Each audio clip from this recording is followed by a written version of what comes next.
Hutan diselimuti ketegangan. Tak ada yang ingin bertemu dengan harimau, predator jahat. Semua binatang bersepakat untuk saling menjaga. Harimau bukan hanya memangsa, tetapi ia melanggar semua batas teritorial dan janji damai yang pernah ada, menjadikannya musuh yang harus dihindari. Akibat kesepakatan itu, harimau sudah berhari-hari kelaparan. Semua rencananya gagal total. Hutan terasa kosong, seolah semua bersembunyi darinya. Wajahnya kurus.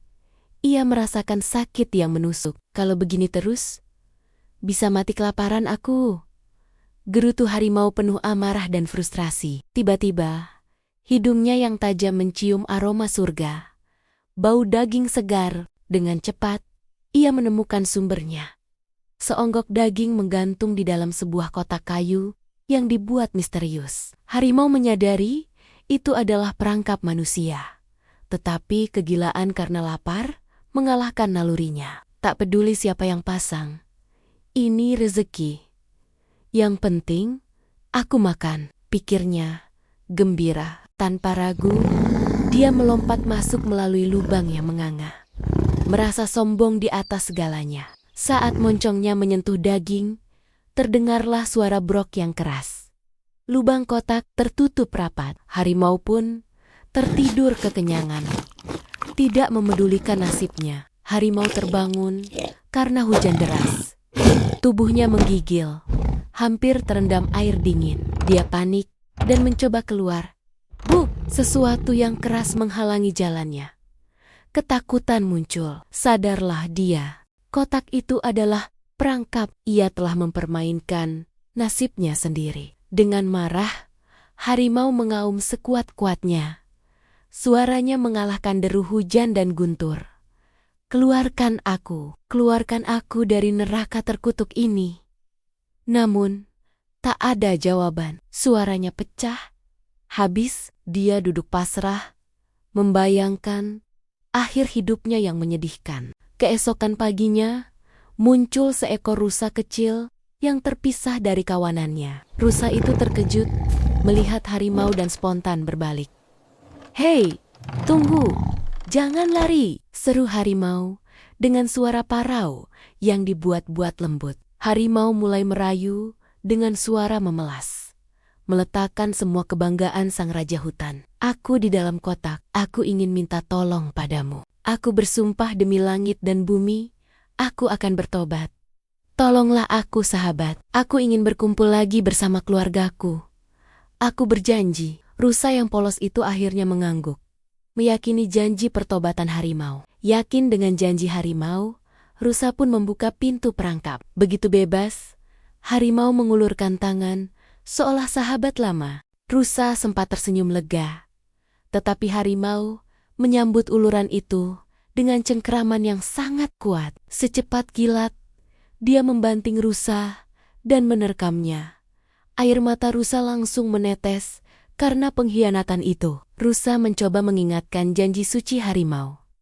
"Sudahlah, perutku sudah lapar ini." "Janji hanyalah angin," jawab harimau sombong. Rusa memohon agar harimau bertanya kepada 3 hewan lain, apakah tindakannya benar. Elang hitam yang melintas menjawab, "Dulu aku menolong anak manusia yang jatuh dari tebing, tetapi dia malah menjualku ke pasar." Hukum alam itu kejam. Harimau benar. Harimau tertawa senang. Kemudian, kuda tua yang lewat menjawab senada, "Aku bekerja keras hingga punggungku patah untuk majikanku. Setelah tua dan lemah, dicampakkannya aku ke hutan." Begitulah hukum alam rupanya. Kebaikan tidak dibalas kebaikan. Harimau tertawa keras, dan rusa putus asa. Jika satu jawaban lagi sama, tamatlah riwayatnya. Di tengah keputusasaan, lewatlah Kancil. Rusa berteriak meminta tolong dan menceritakan kisahnya. Kancil menjawab dengan nada dingin, "Begitulah hukum alam, yang kuat memangsa yang lemah." Harimau semakin sombong, merasa kemenangannya sudah di depan mata. "Tunggu dulu," kata Kancil, "aku belum selesai bicara. Maksudku, hukum alam tidak mutlak, semua tergantung masalahnya. tergantung bagaimana awal kejadiannya. Kancil pura-pura kurang jelas dan mengusulkan, bagaimana kalau kalian tunjukkan saja seluruh rangkaian kejadiannya? Harimau yang sombong setuju, karena ia yakin bisa keluar kapan saja, dan masuk kembali ke dalam perangkap. Di dalam, harimau menjelaskan, pintu ini kuat sekali dan sulit dibuka dari dalam. Kancil pura-pura penasaran. Aku jadi ingin tahu, seberapa susah pintu perangkap ini buatmu? Bukankah kau raja hutan? Harimau, buktikan. Harimau yang kesal pun berkata, tutup pintunya.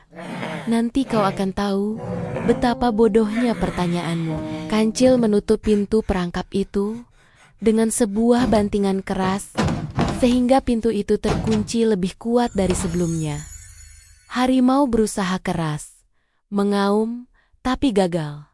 Kancil tertawa puas. Kenapa aku harus menolong hewan yang tak tahu membalas budi? Ayo rusa, kita tinggalkan dia sendiri di sini. Biarkan ia merasakan buah dari pengkhianatannya. Harimau sadar, Kancil telah menipunya. Mereka pun lari meninggalkan harimau di dalam perangkap. Kisah ini mengajarkan kita tentang harga dari kepercayaan dan pentingnya kecerdasan dalam menghadapi kejahatan. Pertama, berhati-hatilah dengan janji yang diucapkan oleh mereka yang tidak pernah menunjukkan itikat baik. Harimau, yang dikenal sebagai pengkhianat dan kejam, menggunakan janji palsu dan kata-kata manis hanya untuk menyelamatkan dirinya. Janji yang keluar dari mulut orang yang tidak berintegritas hanyalah angin yang berlalu. Jangan sampai rasa iba dan kepolosan membuat kita lupa akan sejarah buruk seseorang. Kedua,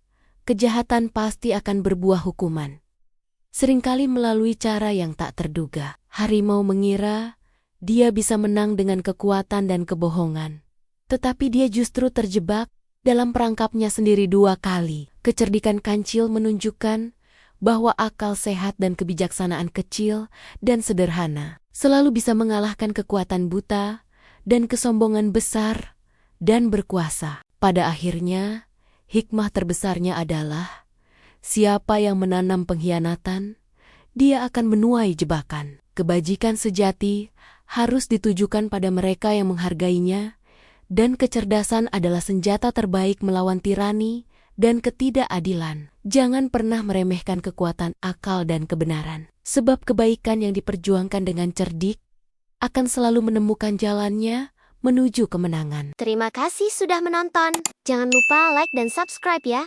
supaya nggak ketinggalan video seru lainnya.